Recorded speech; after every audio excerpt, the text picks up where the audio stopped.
Yun pong pag-address ng prosecution panel sa mga testigong sina Attorney Lopez and Bello ay parang patunay na hindi na pag-isipang mabuti ng prosecution ito bago sila ginawang testigo at or natatakot lang ang prosecution panel na baka sa halip na makatulong ay makasama pa po sa kaso under Article 4 ng impeachment.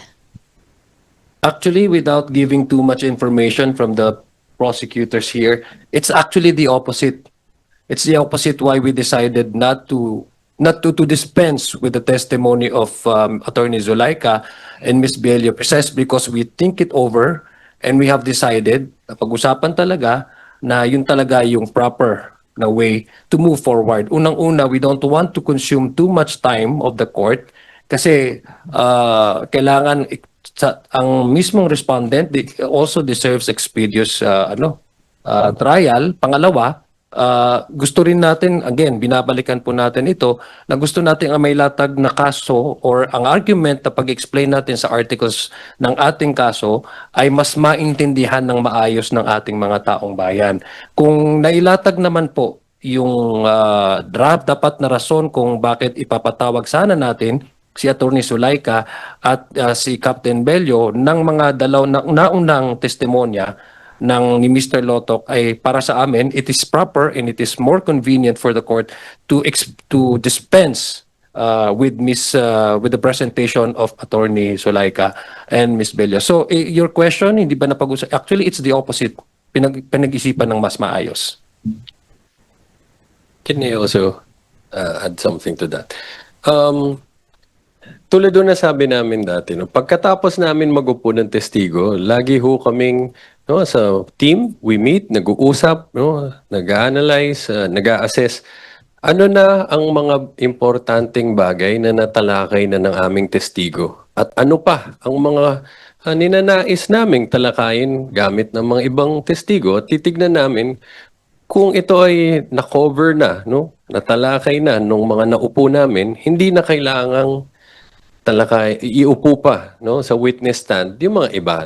Sabi nga ni Kong Zian, naririnig ho namin, no, ang panawagan ng mismong impeachment court ng mga kababayan natin, no, na wag nating tong pahabain unnecessarily. And that is exactly what we're doing. Gusto din naman naming mapabilis ito as much as possible. Now, ano ba ang mga naging importanteng mga testimonya na binigay na sa atin ng dalawa nating witnesses? First, napakalinaw na dun sa naging testimonya ni Agent Kalilong na authenticate na nung video kung saan ginawa yung pagbabanta sa buhay ng presidente, no? At alalahanin natin during that first hearing, I mean the first witnesses testimony, mismong depensa na ang umamin sa katanungan ng mga senador na ginawa talaga itong threat na to. Ano ho? So, wala nang question dyan. Ginamit pa nila yung sariling video.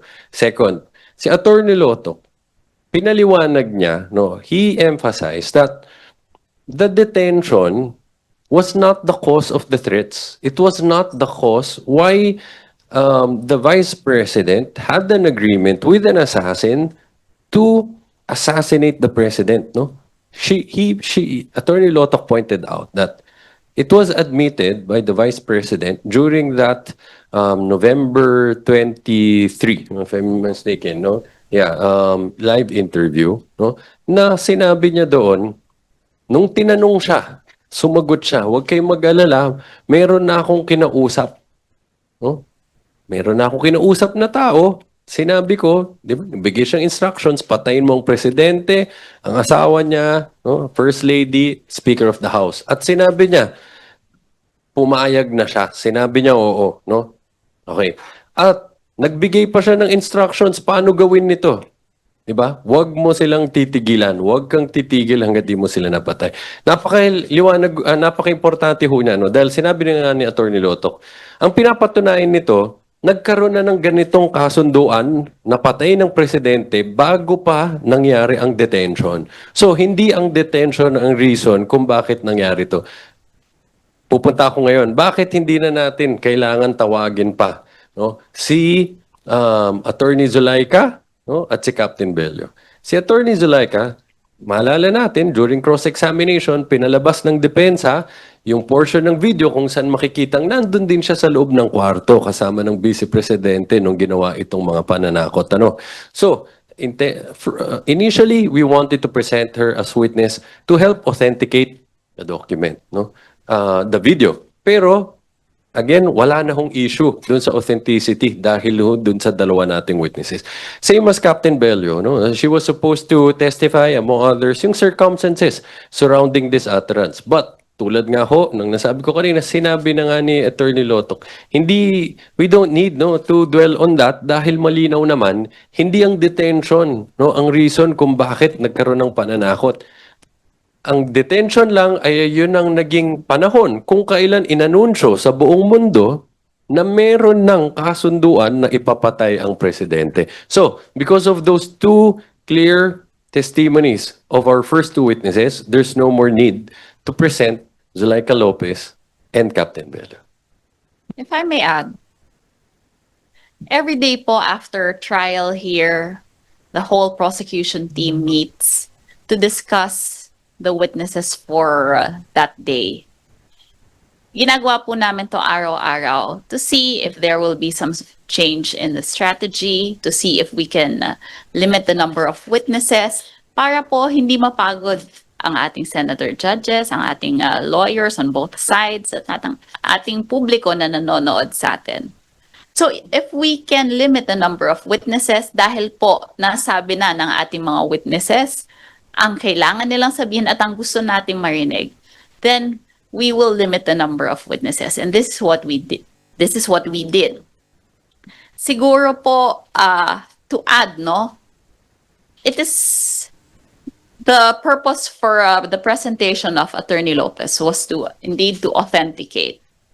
And it is not only because our first two witnesses or the first two witness authenticated the video and our second witness explained the whole process of the investigation of the NBI that we are removing Attorney Lopez as a witness, but it is because the defense themselves used the video that we presented.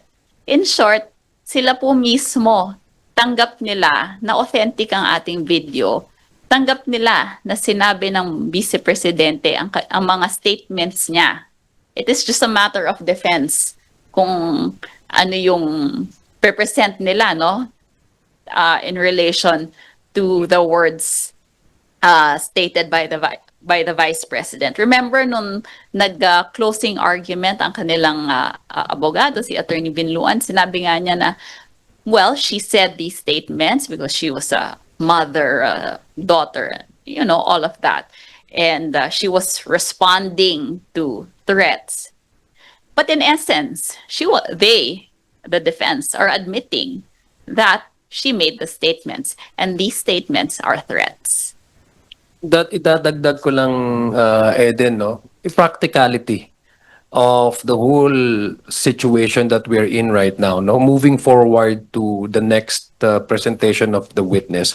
Kasi kung lahat naman po tayo nanonood ng impeachment trial ng ibang nakaraang araw na ito, minsan yung adjustment na ginagawa ng prosecution ay depende doon sa actual na development ng trial. Ibig sabihin, kung si Attorney Lotok, na-explain na nga po ni Attorney Jay at saka ni Kong Bell na nasabi na niya ito. Nasabi na ni Attorney Lotok, so hindi na kailangan pa yung mismong tao na mag-testify na yes, nandoon ako kasi na-verify na yon from both the prosecution and the defense. So, I guess, again, ang decision ay minsan ay base po doon sa aktual na pangyayari sa trial. So, ang nangyari ng aktual na pangyayari at narinig natin kay Attorney Lotok ay nandoon nga si Attorney Zuleika Lopez, si Attorney Bello, ang i-testify naman ni Attorney Bello ay yung pagta-transfer from the house detention